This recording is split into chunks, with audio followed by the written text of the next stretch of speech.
Good morning. I see that the crowd has thinned out a bit, so we have a little more room, get a little more comfortable, which is kind of nice. I want to thank everyone for joining us this morning and for the Executive Platforms team for inviting me to be here with you. I will, following that wonderful introduction, thank you, share with you all so you can get it out of your mind now. That is my legal name. It's on my birth certificate. It is not a nickname. I didn't make it up. I didn't choose it. I ask my mother periodically, did you ever think I would grow up? Did you ever think I would be a professional? And she thought it was just a cute name. And I said, that's great, but when you put it with the last name, did that ever come to your mind? And she said, no, you were just a cute little baby. So anyway, I get questioned on a daily basis, but it really is my name. And I'm not a drag queen, which is something that people ask me all the time too. So sometimes I wish I were. They're fabulous, great makeup and all that good stuff. But so we're going to talk today a little bit about the workplace of the future, and I find it most helpful to take a look back before we look forward to know where we're going or where we want to go. I find it also very helpful and a learning opportunity to take a look and see where we came from. So we're going to go through a few decades of work and how we've evolved. So if we take a look over here on this side, and for those of you in the back, I apologize if you can't see, but there's a lot of information on here. But if we take a look at pre-1970, which is quite a while ago if you think about it, but in the big span of time, not that long ago at all. And you think about what was it like to go to work at that point in time. We had the Mad Men mentality. Folks literally had cocktails in the office at any time they wanted them.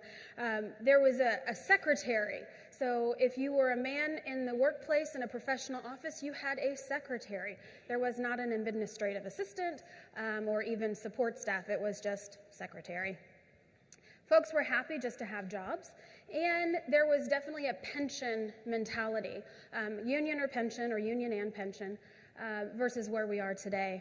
And if you think about what was out there from a work business book, the only one that I can find, and if any of you can find any other ones, I would love to know what they are, was the book that Dale Carnegie wrote in the 1930s of How to Win Friends and Influence People. And that was really it. There was nothing else available to you if you wanted to improve your skills within the workplace. It was really about just how to schmooze and what you can do with that, or at least that's what the title leads you to believe.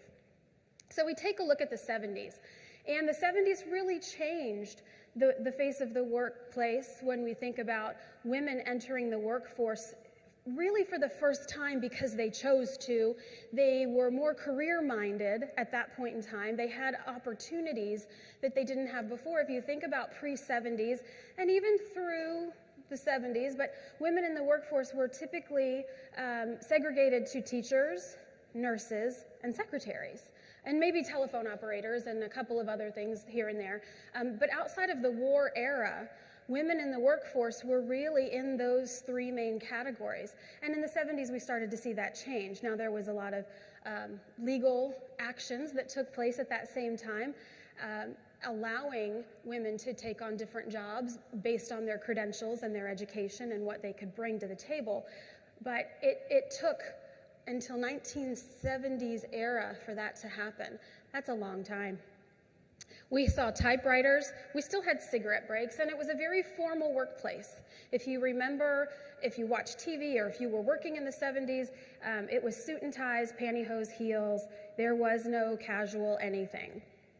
So now we're into the 80s, and it was a different time. Certainly, the world started getting a bit smaller. The wall came down. We had cable networks blossoming everywhere, so we got to have insight into the rest of the world that we didn't see before. Women were really working in a way to prove themselves. I remember commercials. I was a kid, but I remember those commercials about the woman can go to work and bring home the bacon and fry it and cook it, and she was expected to do everything at this point, right? And we were in the workforce, but we were there to prove ourselves that we could do it. We could be mothers, we could be wives, we could be partners, we could be anything we wanted to be. And I think the decade of the 80s really gave us a platform to show that we could do all of that. Now, is that real? Can we do all of that? I don't know. And keep your sanity, I'm not sure, but we certainly tried. Folks still had one employer for most of their career or their lifespan of work. We saw word processors emerging. We saw it went from typewriters to electric or electronic typewriters. Fax machines, if anybody ever worked with a fax machine, they were really popular and kind of changed the workplace in the 80s. Very command and control, information was hoarded top down, and we started to see some business books there. The 1 Minute Manager came out in the 80s, so there's a few other ones, but not a whole lot. Then the 90s emerge, right, and we have the invention of email and the internet, and there's arguments that it was before the 80s and who invented it, but anyway, that's when we really saw it at work. Pagers and the iMac. Anybody here have a pager in the 80s where you would you would send people 3-digit messages, and we had our own code. We could have won a war with pager codes, I think, because everybody had their own little language that they spoke through pager, which I thought was hilarious. I never knew what anybody was ever saying to me, but I was cool and I would type it back, and then I was in a relationship and didn't know it, so that's how it goes. We had personnel and administrative, so we still didn't necessarily have an HR department, but we moved. We actually recognized that people in the workplace meant something, and we better have a department to manage those people, so now we have a personnel department. The job boards and the resume databases, if any of you have ever worked with a resume database, that is like a nightmare I'll never get over. It was just a horrific, just bunch of garbage that I could never even get through. But it was there. We saw a movement away from pensions and lifelong employment to 401ks and other ways of managing your alleged retirement. Whether or not that happens, that's still left to be unknown for many of us, but we'll see. Palm Pilot's the first handheld digital device, if any of you remember that. And it had a calendar, I think, and your contacts, but it didn't really integrate with things, so it just became something else to carry around. And then how many of us were beaten over the head with 7 Habits of Highly Effective People, and we went to seminars and programs and had the binders, and it took me a PhD to figure out how to work the binder and all of the codes that I had to write, and it made me nuts. But there was some really great tidbits of knowledge within that group. So then we get to the 2000s, and we've got great connectivity. Everybody is connected somehow. We have some pretty amazing social collaboration tools emerge and become pretty sophisticated, and we still use most of them today. We have intranets within our workplace, which is pretty cool. A lot of folks, not every company, but a lot of organizations have an intranet, which helps with internal communications and sharing of information. We see HRIS and HR management really come to a structured space with true business methodologies and contributions. We start looking at human capital. We see a flourishing of training and OD departments as we recognize that we have to teach our employees what we need them to know so they can execute it at a higher level. We can't always expect them to come in with the knowledge to be able to hit the ground running. We look at the ATS emerges, if any of you were involved in implementing something called PeopleSoft way back in the day, and that the monster that it was, but that was really one of the first big HRIS and ATS tools out there. We went from BlackBerries to smartphones, and technology became more integrated with our workplace and our workforce. We saw lean principles starting to take over, not just in manufacturing and engineering, but in all aspects of our work. We can apply those same principles, and we start having that as part of our daily work language. So we see some changes there. We manage productivity of everything, right? I want to know how many emails this person sends out a day. Are they answering customer emails? No, but I want to know how many emails they're sending out a day. We measure everything. And some of the books that were out there from a business perspective, Discover Your Strengths, Good to Great, The Tipping Point, and there's so many more that I didn't have enough room to list them. But clearly there's an interest and a desire for us to learn more about what's happening in the workplace, and how can we be better, and how can we help ourselves, how can we help our employees, how can we manage up, sideways, down, circularly, whatever. There's a book out there for it at this point. So where are we today? Did we take any of these things with us? Did we learn any of this? Did we learn lessons from any of this, and did we apply them to where we are? So I'm moving on this side so you can guys see over there. Today, I hear we want flexibility in the workplace. Our workforces want the ability to manage their own schedules, or to come and go as they need, or to do the work they really want to do. Everything's in the cloud, or at least we'd like it to be in the cloud. We would hope that we can get our information in the cloud. Everything is social. We can network, we can talk about it. Probably before I'm off the stage, there's something social out there about what I'm doing in this very moment. We have a much more casual workplace, right? We have business casual, we even have jeans that people can wear. And one of my past employers, you could wear shorts. You could wear anything as long as you were safe and didn't get caught in a conveyor belt. We literally didn't care what you wore. And you'd be amazed what that brings to the workplace. Culture becomes a focus. If there's a meeting within the HR space that the word culture isn't used at least 25 times, I want to go to that meeting. I have folks on my team say it should be a drinking game. For every time somebody says the word culture in an HR meeting, if everybody took a shot, we'd never end the meeting because we'd all be passed out. So culture is now at the forefront of everything we say. We want agile and adaptable work structures. We have multi-generational workforces. We have a gig economy. So there's so many different things that are happening within the workspace today. Real-time dashboards. The word innovation is second to the word culture in my world. I don't know about you guys, but we hear innovation over and over and over again ad nauseum at times. And I mentioned real-time dashboards, and technology is at the forefront of everything. There's a technology answer for everything we do.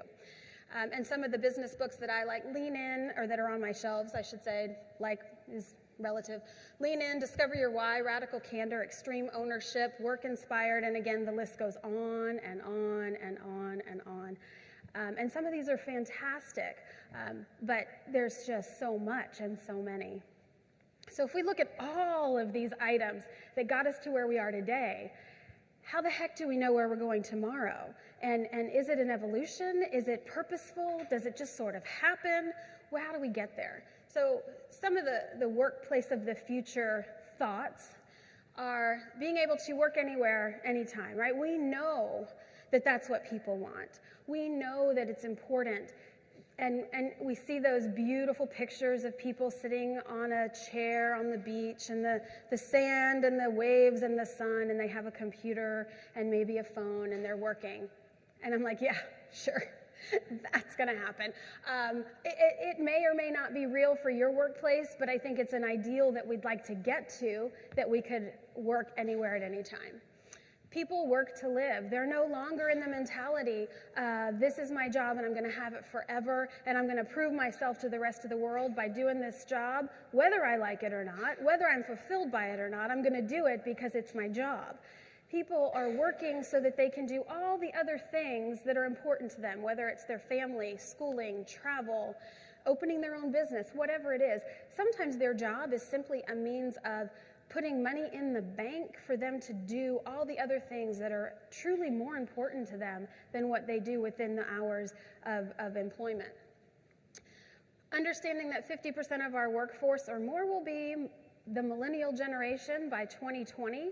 And I know some of us fear that word millennial. I think we need to get to a point where we embrace it, because those people are our future.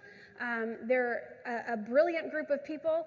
We just have to figure out how to get them to work. We'll get them there. I know it. It's going to happen in my lifetime. I believe it. I have to say, I think that the folks who spoke before me, so Ancy and Mike and Angela, I think they said just about everything I'm going to say in my presentation. Really, I don't even have to be here because you've heard everything I'm going to share with you. But an inclusive workforce is so important to being successful. And it does go beyond our skin color, it goes beyond our gender. There's a whole lot more to inclusivity than those superficial aspects that we're going to talk about in a little bit. I believe people want to be treated as whole people, not just the segment we see in the office or on that video conference call between 8 and 5 or 9 to 5 or whatever your hours are. We need to recognize all of the other things that are happening in their lives and treat them as such. A humanized workforce, and we'll get into that a little bit more. Personalized. So we want inclusive and personal. Okay, so that in some ways can be a conflict, because how do I treat you as an individual personally with things that are important to you without applying that to everyone else? And I think we have to find that balance of humanizing personal touches while being inclusive. That's a full-time job in and of itself. Work-life integration versus work-life balance. You know, we've talked about work-life balance for years and years and years. I don't know that there is such a thing as work-life balance. I think we need to throw it, raise the white flag on that one, because it really doesn't happen. So how do we integrate our work and our personal lives so that we don't make ourselves crazy? You may have children or aging parents or your pets, or whatever's important to you outside of work that demand your time and your energy. We've got to figure out a way to allow people to spend the time and energy they need on those things so that they can be their best whole person while they are working for whatever company they're working for.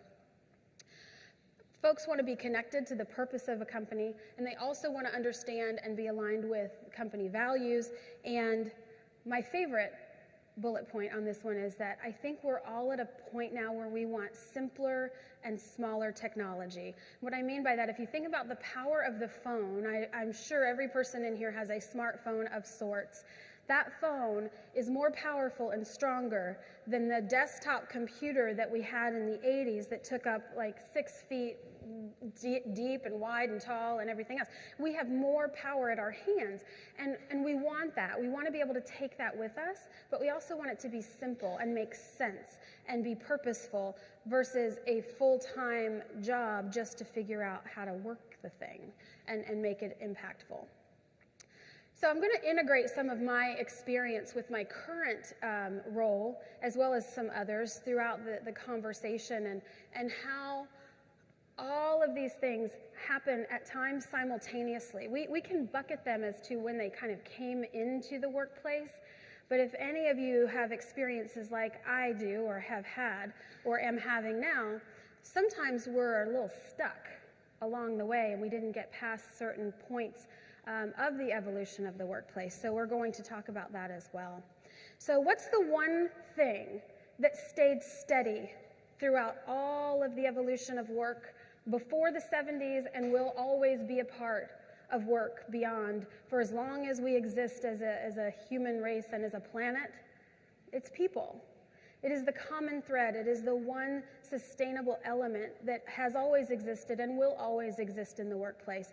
And regardless of the amazing technology that we bring to light with AI, and I think it's wonderful, regardless of all the systems and tools we have, this is never going to change. And we have to figure out a way to make this experience the best it can be, because we will have attrition issues. We will have more complex business models, and if we can't figure out how to make the experience for our people better and more impactful, that is when we will start falling apart, if it hasn't already happened.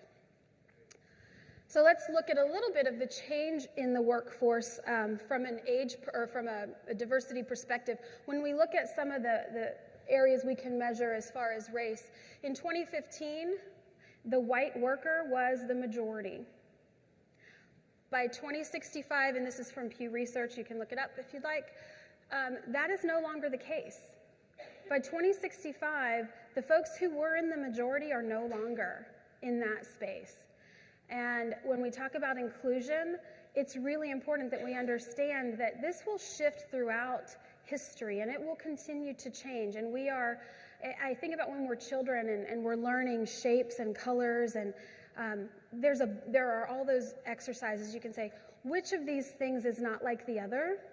Wouldn't it be great if we could flip that around and say, which of these things is like the other? because that's really where the power comes, when we find how our differences complement us, but how we're all the same at the same time. And I think this really shows how we don't have control over this. It's going to happen. It is happening now. We need to be aware and be sensitive to it. When we look at the workforce by age group, this is also information that I find fascinating. From not too long ago to today, and then by 2026, the 55 and older population has doubled. And it's sustaining at that rate. We're not having children at the same rate we had in the past few decades. So we're not going to have the influx of new workers that we've had the luxury of having over the past few decades. So the people we do want and need to run our businesses, we've got to figure out how to hold on to them, because there's not going to be as many of us in the workforce going forward. And what we consider older workers, that's going to be our lifeblood to success, is figuring out a way to allow these folks to stay in the workforce and remain happy. Excuse me. Where's this thing? So I want to look at we've got the people, right? And they're kind of at the center of everything we do in the workplace. But what do we do around them? What are some of the areas, some of the things, the key components of work that we kind of want to hug them with these three areas? And this is what we need to be successful, is the workscape, or our culture. There's my favorite word, our culture. I would challenge you, is your definition of culture the same as the definition of your employees? If you were to ask 5 different people within your organization to define the culture where you work, would you get 5 consistent answers? Typically, no, but maybe you guys are awesome. Maybe you will. I don't know. The elements, the tools we use, the technology. Is your technology helping or hindering? And the strategy. Do you even have a people strategy? If you do, does it make sense for where you are, where you're going? So these 3 areas are where we're going to deep dive a little bit. Now we're going to go back when we look at culture just a bit. And I'm going to walk you through my recent experience. So while I was interviewing for this job, they had reached out to me and said, we have this role open, love for you to come. Now, for those of you who are not aware of BIC Graphic, we are a promotional products company. We are a subsidiary of the BIC parent corporation out of France. Everybody knows them as pens, razors, lighters, that BIC company. However, this division was sold in 2017 to a private equity firm. And shortly thereafter, they called and said, we need somebody to lead our HR function. Would you be interested? And I interviewed, and I'm like, nope, gotta go. Not interested. And they called me back a few months later and said, please consider us again. So during my second time when I went, here's some of the words I heard throughout the selection and the interview process: that we are an innovative organization, that we have a really happy workplace. People love it here. It's fast-paced. That's an important word to hear, right? It's fast-paced. Loved that. Our employees are our brand ambassadors. They love it here. As a matter of fact, they love it here so much, our average tenure is 18 years. Okay, that's cool. Very transparent. We share information fluidly. It's a collaborative workforce. We're not political. We can make decisions very quickly. Awesome. All of those things sounded great. The first time I went in, I didn't hear any of that. I just looked around and thought, I'm not sure about this. Then I got there, right? Should have trusted my gut. It never lies, right? And it was antiquated. Disengaged employees. Fast-paced actually meant stressful. Folks were moving around looking to get out. Very siloed. Very resistant to change. That average tenure of 18 years means I've never had another job, and I don't know what to do outside of this 4 walls of my workplace. And I'm bringing in new ideas. No, I'm not. No. And it was very political. Very, very political, right? So I walk in, and I've worked for some very progressive organizations. One company that may come to mind has a big A and ends with N, out in Seattle, and kind of has disrupted the world from a business perspective and a consumerization of everything. So coming out of that and some other larger companies into this much smaller space, we have about 1,800, 2,000 employees. I hit a wall. I was like, whoa. And we bring in a new CEO, which is wonderful, and he comes into my office and says, so what are you going to do about all this? This is your job now. Are you going to fix it? And I'm like, oh, well, that's what HR does. Okay, good to know. And I said, all right. So it was also, scattered. Sorry, my last word. It was very scattered.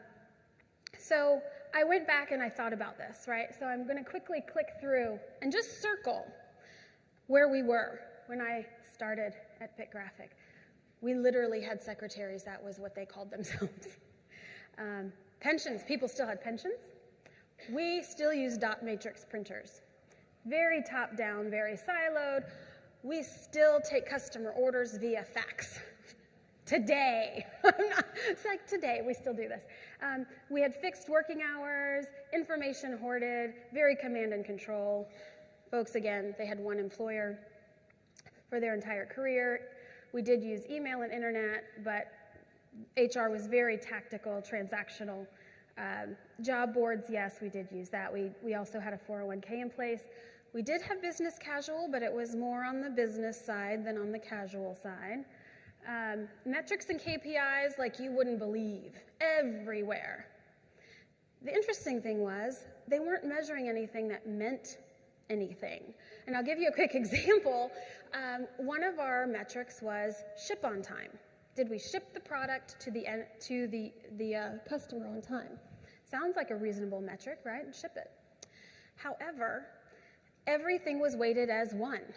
So an order for this counted as 1.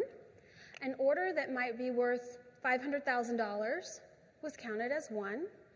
So you can imagine that as an employee, and I want my ship-on-time metric to be up there, every little order is going to get shipped out.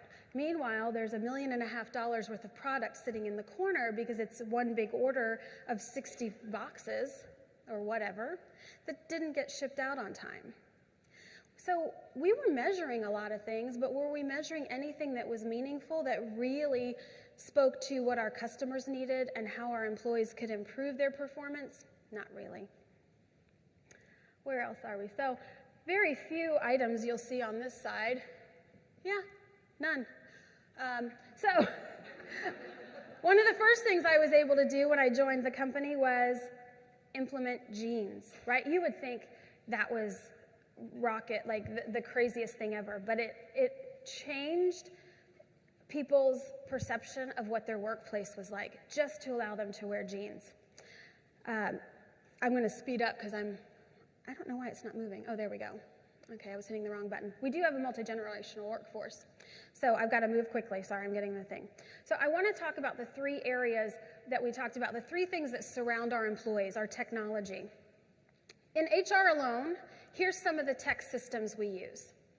And unless you are in an organization where you have truly amazing technology, often these are standalone systems. Now, they might be integrated in that they bolt together, but are they truly integrated as far as their functionality and the user experience and the way we use them in our day-to-day lives? And typically I hear the answer is no, and I know in my experience today it is not the case. Now, I want to challenge us, and I'll pause quickly. I love technology. I'm not here to bash any technology person, salesperson. These folks are wonderful, and they're here to help us solve problems. But at the end of the day, if we're not creating the right process and procedure and teaching our people how to think about why you use the technology, it's not going to help us any. And a use case example is I walked in and all of this brand new technology was ordered and purchased before I got there. And they said, here you go, we did all of this so that you didn't have to do any of it when you got here. We bought it ahead of time. And none of it works, and it doesn't work together, and there's no process or procedure around it. So what the hell am I supposed to do with it? Like, okay, that's great that you bought all of these systems, but there's nothing to do with them right now. They don't solve a problem. It's just this technology out there. So if you put yourself in the seat of an employee, what else do they have to do every day? They're dealing with social media. They're dealing with, I have to file an expense report, and that's another system. They typically have CRM systems, internet security systems, and making sure that their virus protection is up to date. We've got job boards, asset management tools. We have everything in the cloud. We have career pages, finance management tools, video conferencing tools, CRMs, production scheduling, single sign-on tools, travel planning, and making sure that we have those tools in place. So as you can see, there's just one thing after the next, and it becomes nothing but a lot of confusion because we don't know where to go. If we take email alone as part of our technology, in a company of 1,000 people, the average person receives 90 emails a day and sends 40. That's an average. So some are getting a lot more. I know I do. Some get a few less. But in a company of 1,000, that's 40,000 emails a day being sent. That's a lot of activity, but is it meaningful? Does it get the job done? Is it what we need them to be doing? Sending 40,000 emails a day, does that really solve our customers' problems or enhance the employee experience? I would challenge that it probably doesn't.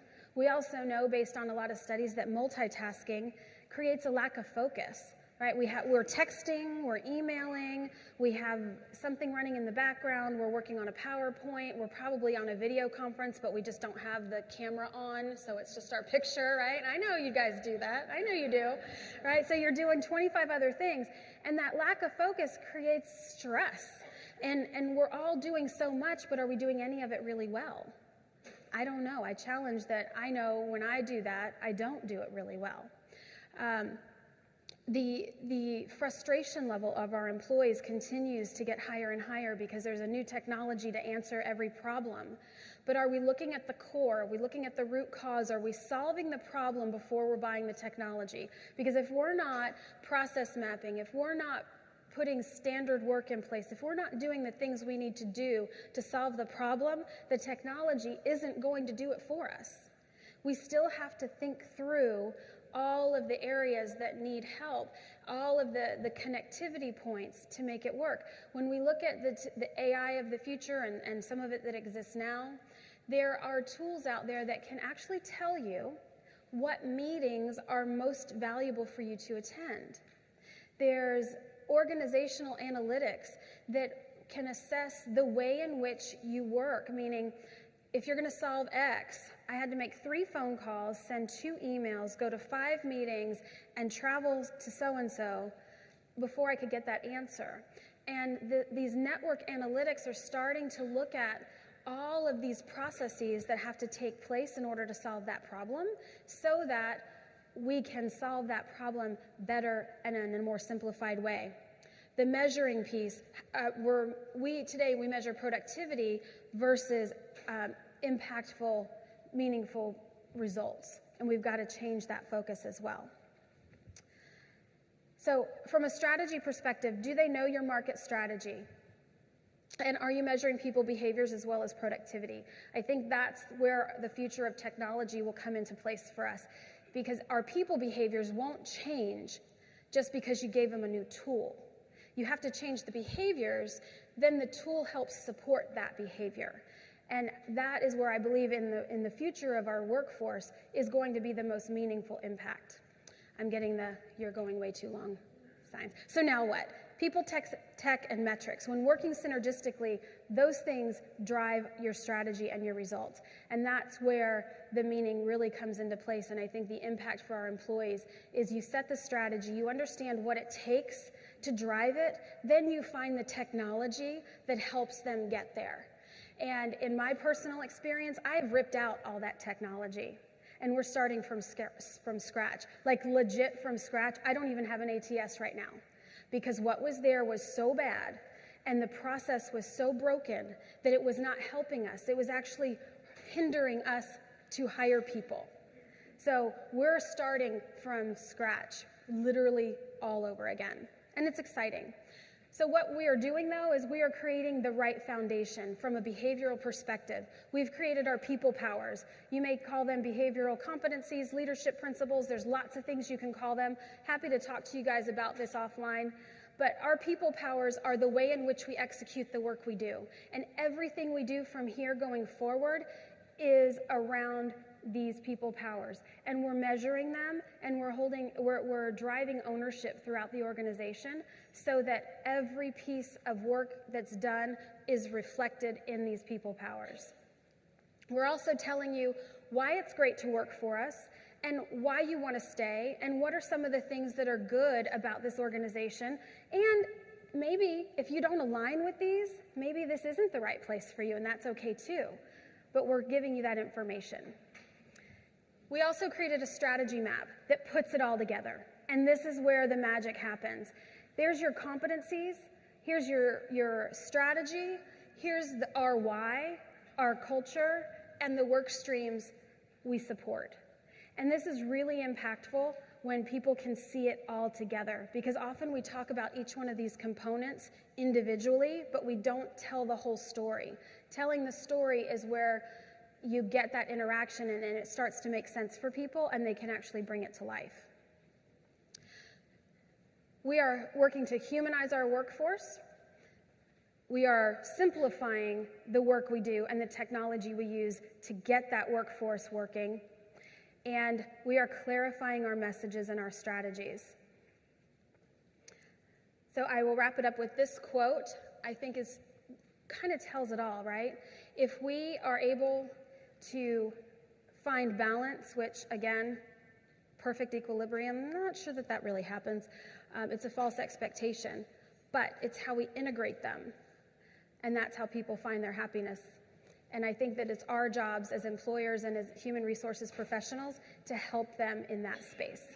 So I went really long, and I'm very sorry. I get very passionate and excited about this topic and all of the pieces that go into it. So thank you for being here. I appreciate your time.